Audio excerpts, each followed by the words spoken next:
నమస్కారం. ఒకే ఒక్క అడుగు మన భవిష్యత్తును మార్చేయగలదా? వినడానికి ఆశ్చర్యంగా ఉన్నా ఇది నిజం కావచ్చు. ఈరోజు మనం అలాంటి ఒక స్ఫూర్తిదాయకమైన కథ, రఘు కథ గురించి తెలుసుకోబోతున్నాం. అవును, ఒక అడుగే కాదు, కేవలం ఒకే ఒక్క వాక్యం ఒకరి జీవితాన్ని మార్చేయగలదా? ఈ ప్రశ్నకు సమాధానమే రఘు కథ. సరే, మరి అతని ప్రయాణం ఎక్కడా, ఎలా మొదలైందో చూద్దాం రండి. ఇదిగో, రఘు కథ మొదలైంది ఇక్కడే. ఒక చిన్న పల్లెటూరు. ఎక్కడైతే కలలు ఆకాశమంతా ఉంటాయి కాని అవకాశాలు మాత్రం చాలా చాలా తక్కువగా ఉంటాయో అలాంటి ఒక చోట. ప్రతిరోజూ ఉదయం రఘు జీవితం ఇలాగే మొదలయ్యేది. చేతిలో ఒక సంచి, కాళ్లకేమో చిరిగిపోయిన చెప్పులు. ఇవి కేవలం వస్తువులు కాదండి, అతని పేదరికాన్ని, ఆ నిస్సహాయ స్థితిని అద్దం పట్టినట్టు చూపించేవి. చదువుకోవాలని చాలా ఆశ ఉండేది అతనికి. కాని ఏం చేస్తాడు? కుటుంబ భారం అతనిని పుస్తకాలకు దూరం చేసింది. ఇక అతని ప్రపంచమేంటంటే పట్నంలోని ఒక హోటల్లో ప్లేట్లు కడగడమే. అయితే సరిగ్గా ఇక్కడే కథ ఊహించని మలుపు తీసుకుంటుంది. అతని జీవితాన్ని శాశ్వతంగా మార్చేసే ఒక సంఘటన జరగబోతోంది. ఏంటది? అది కూడా ఒక మామూలు రోజే. ఎప్పటిలాగే రఘు తన పనిలో మునిగిపోయున్నాడు. కాని ఆ రోజు అతనికి తెలియకుండానే ఇద్దరు వ్యక్తుల మధ్య జరిగిన ఒక చిన్న సంభాషణ తన ప్రపంచాన్నే మార్చేస్తుందని ఊహించలేదు. వాళ్లు మాట్లాడుకున్న మాటలు చాలా సింపుల్. కాని రఘు చెవిలో పడ్డ ఆ మాటలు అతని మనసులో ఒక పెద్ద విప్లవాన్నే సృష్టించాయి. అతని ఆలోచనా ధోరణే మొత్తం మారిపోయింది. ఆ మాటలు అతనిలో ఒకే ఒక్క ప్రశ్నను నింపాయి. ఏంటి? నా జీవితాన్ని నేను మార్చుకోలేనా? నా తలరాతను నేనే రాసుకోలేనా అని. బస్, ఈ ఆలోచనే అతనికొక కొత్త దారిని చూపించింది. సరే, ఆలోచన అయితే వచ్చింది, కాని దాన్ని నిజం చేసుకోవాలి కదా. దానికోసం అతను పడిన కష్టం అంతా ఇంతా కాదు. ఇక్కడ్నుంచే అసలైన పోరాటం మొదలయ్యింది. చూడండి, రాత్రి హోటల్ మూసేశాక అందరూ నిద్రపోతున్న టైంలో రఘు తన భవిష్యత్తు కోసం యుద్ధం మొదలుపెట్టేవాడు. పడేసిన నోట్సులు, పుస్తకాలు ఏరుకుని అర్ధరాత్రి ఒంటరిగా కూర్చుని చదువుకునేవాడు. ఒళ్లంతా అలిసిపోయినా అతని మనసు మాత్రం చదువుమీదే ఉండేది. అతని త్యాగాన్ని చెప్పాలంటే ఈ రెండు చాలు. పగలేమో డిటర్జెంట్ వాసనతో చేతులు, రాత్రేమో నిద్రలేని కళ్ళు.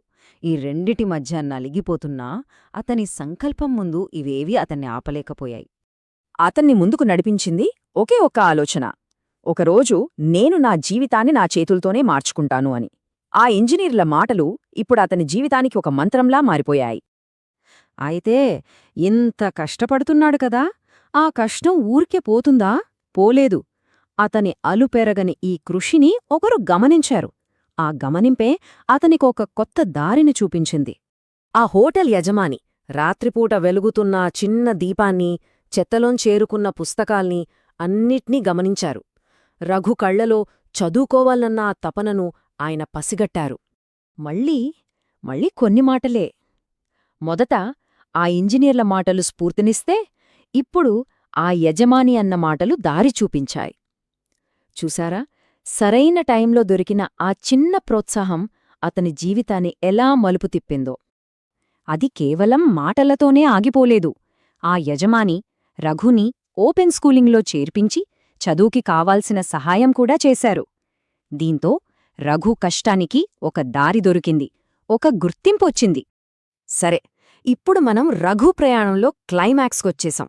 ప్లేట్లు కడిగే స్థాయి నుంచి ఒక కొత్త మార్గంలోకి అడుగుబెట్టాడు. మరి అతని కష్టం ఫలించిందా?